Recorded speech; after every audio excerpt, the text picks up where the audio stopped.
U luister na Storytyd saam Stella, aangebied deur Estel Rousseau. 'n Vervolgverhaal. As die wêreld om jou kantel, geskryf deur Ellen K. Wood.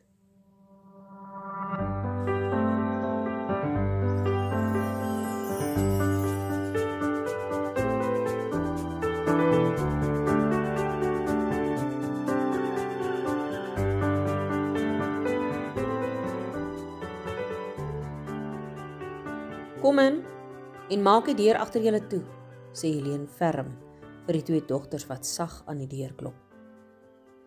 Elbie en Cindy kom staan aan die ander kant van haar lesenaar. Elbie se hele liggaamshouding is aanvallend.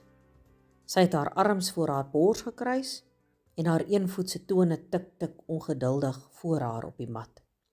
Daar is 'n leedvermakerige trek om haar lippe. Cindy se gesig is uitdrukkingloos, terwyl hulle wag dat sy eers iets sê. Helene kyk rustig van die een na die ander. As hulle gedink het sy gaan op hulle skree, sit hulle die pot heeltemal mis, dink sy. Kan een van julle asseblief vir my verduidelik wat gister in my klas gebeur het? Ek het gisteraand baie daaroor nagedink, maar ek verstaan dit nog steeds nie, begin sy die gesprek. Hoe bedoel juffrou? Vra Elbie, ietwat onseker van haarself. Sy bly 'n oomblik stil sodat die meisies naderhand ongemaklik die gewig van die een been na die ander verplaas. Kom ons kyk vanuit my perspektief hierna.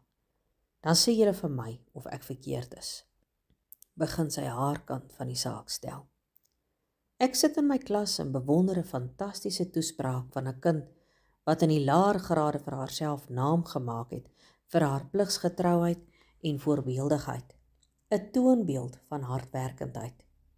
Helene sien hoe die vyhandigheid uit Elbie se liggaamshouding verdwyn. Sy is duidelik onkant gevang. Ek het aan die begin van die jaar gedink hoe bevoorreg ek is om hierdie kinders te kry, om matriek toe te vat, om te sien hoe hulle ontwikkel tot pragtige, volwasse jong mense, gaan sy nog sagter voort. Die volgende oomblik word ek voor 'n klas vol kinders beskuldig dat ek 'n ander kind voortrek, al het sy by die klasreëls gehou en my gevra of sy met ander werk kan aangaan. En ek wonder, hoe is dit moontlik? Wat het ek gemis? Maak dit vir julle sin? Die twee meisies se koppe hang en hulle kyk voor hulle op die mat, duidelik geraak deur wat sy nou gesê het. Al die bravade het verdwyn. Ek ook nie, hou Helene vol. Ek is jammer juffrou, begin Elbie met 'n bewerige stemmetjie. Ek het nie bedoel om juffrou te beledig nie. Sy huiwer 'n oomblik voor sy haar sin voltooi. Dit sal nie weer gebeur nie. Sy begin die trane van haar wange afvee. Ek is jammer juffrou, beaam Cindy ook met 'n uilstemmetjie. Meisies, julle is baie oulike kinders. Moenie in die struik van jaloesie trap nie. Julle is baie beter as dit. Julle moet leer om julle verskille op 'n waardige manier op te los. Die twee meisies huil nou harder. My gevolgtrekking van hierdie hele voorval is dat dit 'n oordeelsfout van emosionele, jaloerse tieners was. Ek weet ons leer uit foute. Daarom gaan ek niemand straf nie. Maar sal julle my asseblief net een guns doen? Vra Helene sag, terwyl die twee meisies haar met rooi oë aankyk. Wanneer julle weer 'n geskil met iemand het, sal julle onthou om nie ander mense daarby te betrek nie. Verder moet julle probeer om eerder die minste te wees en eerste jammer te sê, selfs al is dit hoe moeilik. Die twee maak glad nie meer oogkontak nie en skud net hulle koppe effens. Dis reg juffrou, antwoord Cindy flou. Ek dink nog steeds julle is pragtige kinders. Toe nou, vee af die trane, dan vergeet ons dit nou. Die klok gaan nou lui, sluit Helene die gesprek af. Dankie juffrou, tot ziens juffrou, groet die twee in 'n koor en verdwyn deur die deur. Helene glimlag.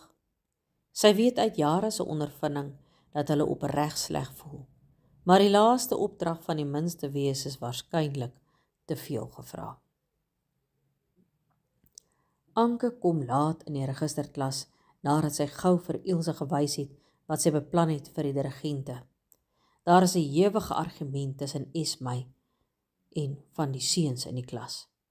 Juffrou, Willem en Gerrit wil nou kwansy's deel wees van die intersang, maar ek weier. Hulle kan nie. Hulle sal net moeilikheid maak. Ek sal nie hulle name op die lys sit nie. Ag, toe nou. Jy's nie die baas nie. Jy kan ons nie keer nie, snou Willem haar toe. Juffrou, sê vir hulle mag nie. Hulle is regte moeilikheidmakers. Hulle het die registerperiode ook laas week gebank. Dit lieg jy, jou skinderbek. Jy dink altyd jy weet alles. Ai, kinders, kan ons mekaar nie eers oordentlik groet voordat ons beklei nie? Val Anke die argument in die rede. Môre klas. Môre juffrou, groet almal in 'n koor. Juffrou, sy moenie dink omdat sy 'n dirigent is sy nou die baas nie, gaan Willem dadelik voort. Ouens, kom ons handel eers die admin af voor ons hierdie saak bespreek. Die periode is kort. Vir 'n paar minute is haar stilte terwyl Anke die register invul en skoolgelde inneem. Teen die tyd dat sy klaar is, lui die klok egter reeds. Juffrou, wat nou van hulle? Hervat Esmy weer die onderwerp. Sy neem 'n dreigende houding voor die bord in. Ek sal die saak met die dames van die intersang bespreek. Ek weet hulle soek dringend harde, diep seunstemme. Ek ken nie die seuns nie, dus kan ek hulle nie oordeel nie. Anke probeer so regverdig as moontlik wees, maar weet nie regtig wat die regte ding is om te doen nie. Dankie juffrou, sê Willem dankbaar. Esmy gee net 'n snork van verontwaardiging en verdwyn deur die deur. Sy is behoorlik die duiwel in vir my, dink Anke. Ek gaan soos ouma altyd sê, Job se geduld en Salomo se wysheid nodig het om hierdie dirigente ding te maak werk. Leonie Olofse skree soos sy lag toe Anke met die aanbreek van die sangperiode vir die dames vertel wat in die klas gebeur het. Wat? Willem en Gerrit wil kom sing? Nee, julle, ek stem saam met Esmy. Hulle twee beteken net moeilikheid, voeg Ronel Linde by. Ilse skud haar kop instemmend. Ek weet julle, dis nie om die hondjie nie, maar om die halsbandjie, lag Leonie. Haar blou oë vonkel. Bedoelende? Vra Ronel. Jong, Willem sit in my klas langs Anneke. Ek het juis gister gesien hoe hy met sulke leepoë na haar kyk. Ooh, nou verstaan ek, lag Ronel. Miskien kan ons dit tot ons voordeel gebruik. Kom ons kyk maar wat gebeur. Ek dink jy ou Willem is 'n slegte kind nie, maar vir Gerrit vertrou ek nie so baie nie. Ek kan seker nie skade doen nie. En ons het die diep stemme nodig, stem Ilse saam. Sjoe, Esmy en die seuns kom beslis nie oor die weg nie, sug Anke en vertel vir die ander twee wat die vorige middag tussen haar en Andrei gebeur het. Maar hy kan dit nie vir die meisie sê nie, snak Ronel na haar asem.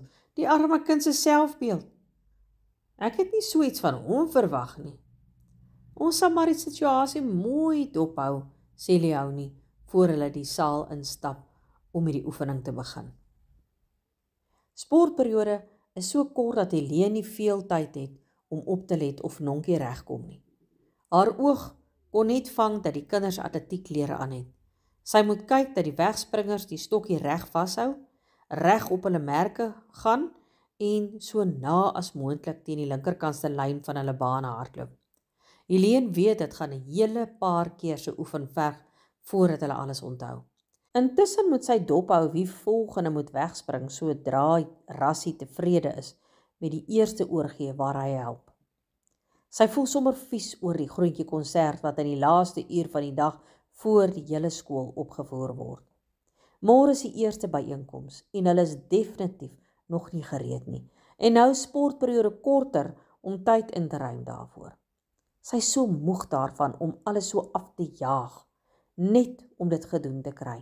Maar nee, vanaf die graad 8 registeronderwyseres 'n paar jaar gelede daarop aangedring het om 'n kleuterrepetisie voor die aand se konsert te hou, het dit nou 'n jaarlikse instelling geword. Nou lyk dit al kompleet soos 'n professionele produksie met professionele klank en wie weet wat nog alles, in plaas van net 'n groentjie konsert waar die kleintjies veronderstel is om hulle name 'n bietjie te ruk.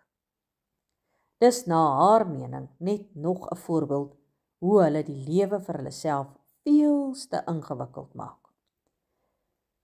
Die oorgee tussen Marie en Nonkie is nog nie fantasties nie, maar sal regkom, stel Renier haar gerus, toe hulle personeelkamer toe stap vir pouse. Ja, by my oorgee het dit vlot verloop. Sy is nie dom nie, beaam Pieter. Teen die tyd dat dit inter is, sal dit goed gaan. Beide die onder 14 aflosse is nogal goed. Ons hoop maar net hulle laat val nie môre die stokkie van senuwees nie, lag hy. Net jammer, ons het nie tyd gehad om die aflosse teen mekaar te laat hardloop nie. Ek sou nogal graag wou sien hoe vergelyk die onder 17s en die onder 19s met mekaar, voeg Rassie by. Helene voel verlig toe sy uiteindelik op haar stoel in die personeelkamer neerval vir 'n vinnige koffietjie. Die dag verloop sover nie te sleg nie. Chom, ek het vir jou 'n lysie van die onder 14s gemaak wat wil netbal speel hierdie jaar.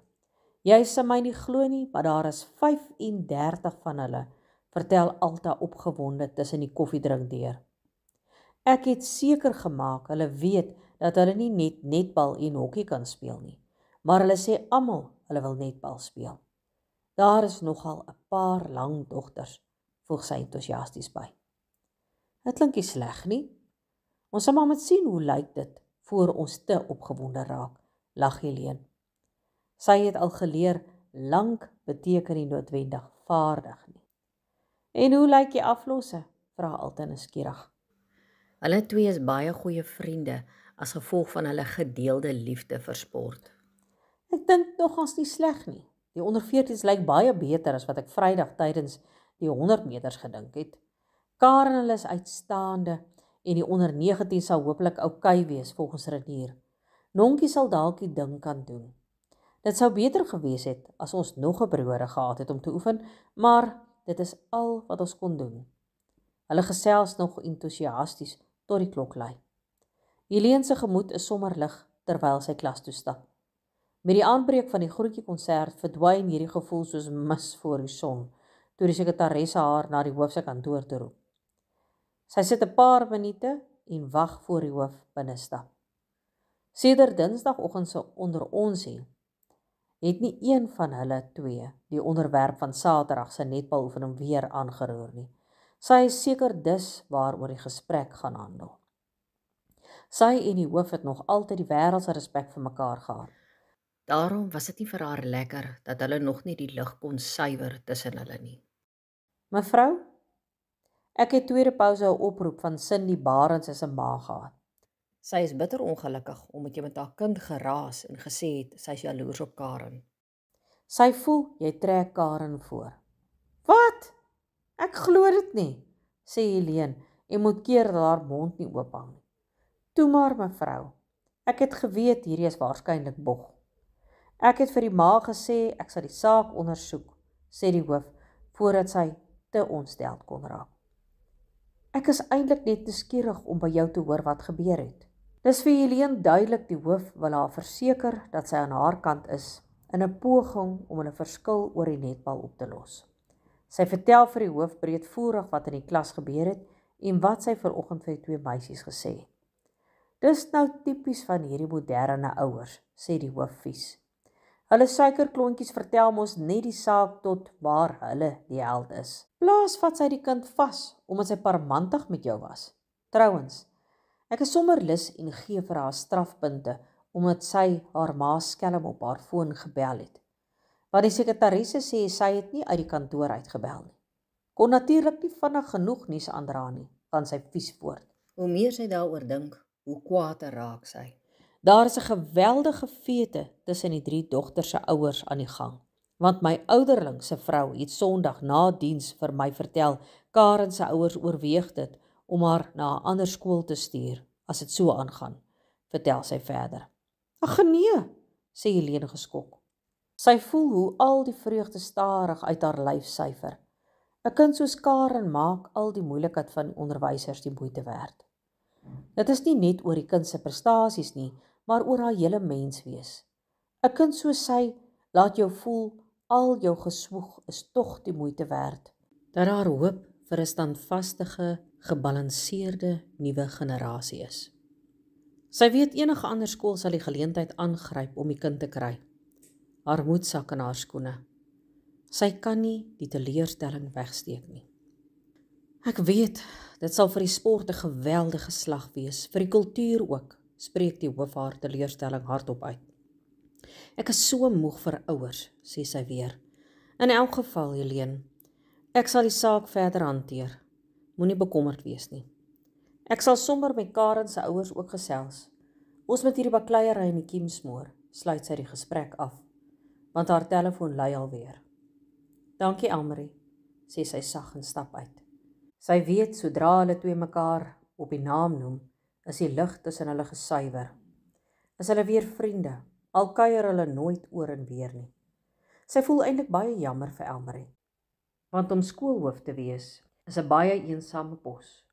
Helene se bloed kook nie, soos sy verwag het, terwyl sy terugstap na haar klas toe nie. 20 jaar gelede sou dit dalk nog. Sy het intussen al gewoond geraak aan oorbeskermde helikopterouers, wat hulle kinders in watte wil toedraai en al hulle probleme vir hulle wil oplos. Sy voel net 'n golf van teleurstelling, wat stadig oor haar spoel. Toe die twee meisies vanoggend uit haar kantoor gestap het sy werklik gedink, alles is opgelos en dat die kinders 'n lewensles geleer het. Die kind het duidelik nie die moed gehad om vir haar te sê hoe sy regtig voel nie.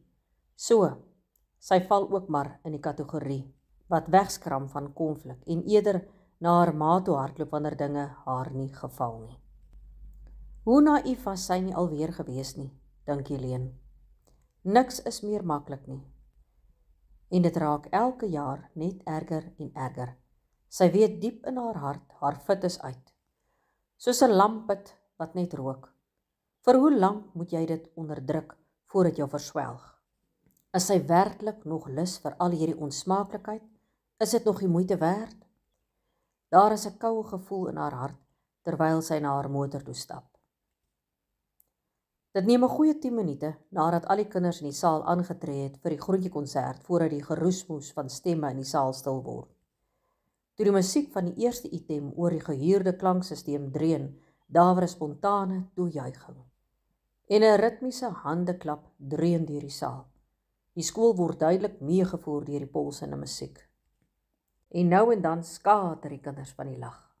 So ja, ouens, nou kan ons 'n lekker dampie vat. Niemand sal nou meer kom kyk of almal in die saal is nie, sê Marnus, terwyl die driemanskap rustig agter die tennisbaanmuur gaan sit. Etienne is nie by nie, aangesien hy deel van die klankspan is. Vir 'n oomblik is daar stilte, terwyl hulle Gerrit se laaste sigaret aansteek en omstuur. "Yes, dis daarom nou 'n pot nonsens daai," sê Gerrit, nadat hy 'n wolkie rook behaaglik uitgeblaas het. "Ek gaan volgende jaar hierdie kinderagtigheid glad nie mis nie," gaan hy voort. "Jep," beaam Marnus. Willem sê niks nie. Hy is heimlik spyt, hy kan nie kyk nie, maar hy kan dit nie vir sy maat sê nie. Hulle sal dink hy's 'n regte sissie. "En daai intersang, broer, dis nou stupid verby," sê Gerrit vir Marnus. Marnus lag net. "Ja nee, ek is bly dis nie ek nie. Dan vat ek eerder vir Venter in die aflosoefening. Ten minste kon ek die nuwe talent onder die graad 8s uitcheck. Daar is 2 girls wat ek volgende week, as die VLR hulle nie meer soos valke oppas nie, gaan opchat. Dis cool, ou. Jy moet my wys hoe hulle lyk. Ons kan dalk 'n double date maak," antwoord Gerrit, ingenome. "Ek en Willem het vanoggend die talent in die saal probeer uitcheck, maar 'n mens kry nie lekker kans nie. Die spul is so besig met simpel bewegings, en ons moet op presiese plekke staan. Stupid verby. Ons gaan nie weer terug nie," voeg hy by. Willem is vies, maar steek dit weg. Hy het eintlik die sang baie geniet, al het hy ook voorgegee, dis simpel. Hy wil nie regtig nou ophou nie. Hy is moeg vir Gerrit wat sommer namens hom besluit. Maar hy weet nie hoe om dit te sê sonder 'n konfrontasie nie. Hy sal moet dink hoe hy hierdie saak gaan hanteer. Ek het pouse die klomp seuns uitgecheck. Daar is so 'n patetiese bleek siel wat ons môre kan bymekaar maak. Die VLR sal dan nie meer kyk nie. Ek sien hy het 'n lekker groot kosblik. Dit behoort interessant te wees om te sien wat's daarin. Jy is stil, ou, verbreek Marnus Willem se gedagtes.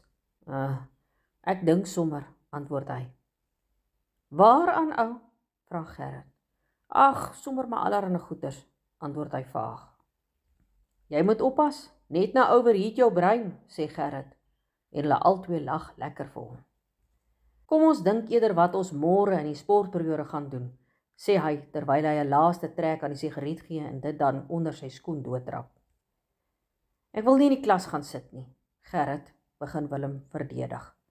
Wie het iets van 'n klas gesê, ou? Antwoord hy. Nou wat dan? Vra Willem versigtig. Ek het gedink ons moet sommer pol en 'n draai by die boonste sportstadion maak. Ek hoor die ouens sit lekker daar en vat 'n ietsie sterkers, as jy weet wat ek bedoel, grin hy. Dit kan ons na skool doen, Gerrit. Ek gaan nie daarbey betrokke raak nie.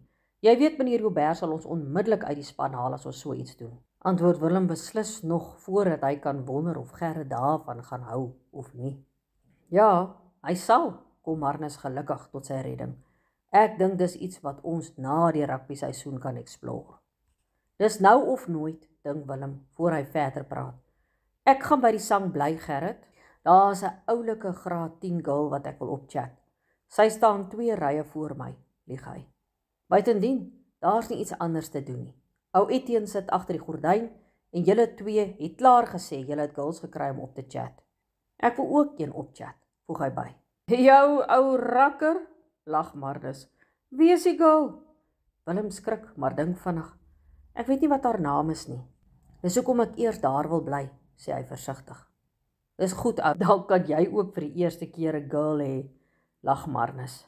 Hy weet hy's 'n haan onder henne en skroom nie om daaroor te spog nie. Dan moet jy maar alleen gaan. Ek sal iets anders soek om te doen, sê Gerrit vieserig. Hy is nie gewoon daaraan dat ou Willem hom teengaan nie. Willem kan duidelik sien hy is opgeruk. Daarom dink hy vinnig. Ek sal sommer vir ons nog 'n nerd onder die klein seentjie soek om 'n bietjie reg te sien. Die nerds is almal daar saamgekoek. Dis 'n goeie plan, ou, sê Marnus. OK, dit kan werk, beamoen Gerrit. Willem slaak 'n sug van verligting, maar wys dit nie. Hy is heimlik verlig, ou Gerrit is nie meer by die sang nie, want hy is kwaai negatief oor alles, en hy hoef nie die hele tyd voor te gee nie. Dit het eintlik goed vir hom uitgewerk, dink Willem. Nou kan hy sy volle aandag op Anneke vestig. Vir 'n rukkie sit die 3 sommer en gesels oor die komende rugby seisoen totdat die skoolklok lui. Hulle wag tot die eerste kinders met hulle tasse by die bane verbyloop na die klein hekkie toe, voordat hulle opstaan en tussen die massa in verdwyn. Dis al 8 uur voordat Anke uiteindelik die toets klaar gedruk en weer deurgelees het. Sy het nie gedink dit kan so lank vat om een kort toetsie op te stel nie. Sy sit die toets saam met 'n kopie van die pre-modereringsvorm in 'n leer in haar tas. Nou kan sy uiteindelik ontspan. Sy hoop maar net Ms Steenkamp sal tevrede daarmee wees. Sy het so lank gesoek na 'n goeie leesstuk vir die begripstoets. Die taalvrae was darem makliker, aangesien sy nog nie baie taal gedoen sal hê teen die tyd dat hulle toets skryf nie. Sy skiep vir haar ietsie van gisteraand se oorskietkos in en sak op die bank neer. Dit was 'n lang uitmergelende dag. Sy het vandag geen afperiode gehad nie, en dan was sy nog sangperiode in die saal besig. Na skool het sy en die dirigente vir omtrent 3 ure geoefen. Sy het besluit om vir die eerste uur net eers met die 2 seuns te werk, terwyl die 2 dogters vir Ilse en die ander dames met die rekwisiete se verf gehelp het. Dit het nogals gehelp om die 2 seuns se vertroue te wen en hulle te help om te ontspan om selfvertroue te kry. Teen die tyd dat die 2 dogters by hulle aangesluit het, was hulle meer ontspanne en ritmies en kon hulle al baie van die passies doen. Daar was nog 'n effense afsydigheid tussen Esma en Andrei, maar sy het daarvoor ook 'n oplossing gehad. Sy het dat Esmay en Lukas saam dans en Anneke en Andrei. Na 'n rukkie het al 4 lekker geoefen en gelag. Hulle het sommer baie ver gevorder. Omdat hulle nie môre kan oefen as gevolg van die atletiek nie, het almal ingestem dat hulle Saterdagoggend na die wintersportoefening verby is, vir nog 'n uur of wat sal oefen. Die plan is om die hele inkomste bewegings 1 keer deur te werk. Anke is vreeslik verlig. Na gistermiddag se fiasco het sy nie gedink hulle sal so ver vorder nie.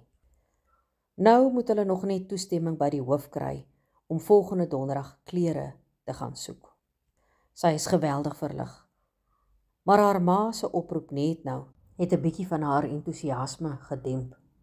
Haar ma wou hê sy moet die naweek huis toe kom, maar sy het probeer verduidelik dat sy Saterdag besig is. Dit kan haar ma net eenvoudig nie verstaan nie. Dit is dan naweek.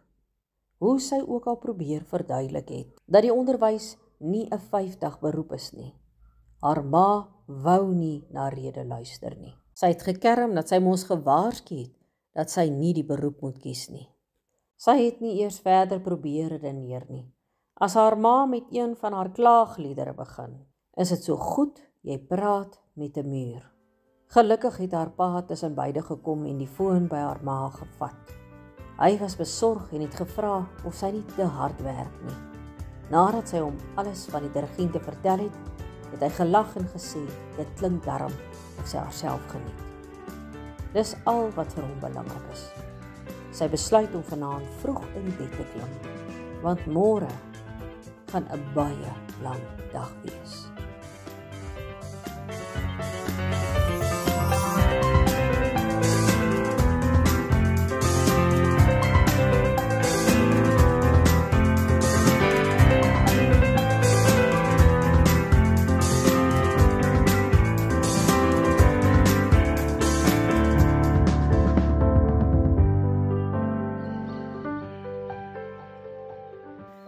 Skakel gerus môre weer in vir nog 'n episode.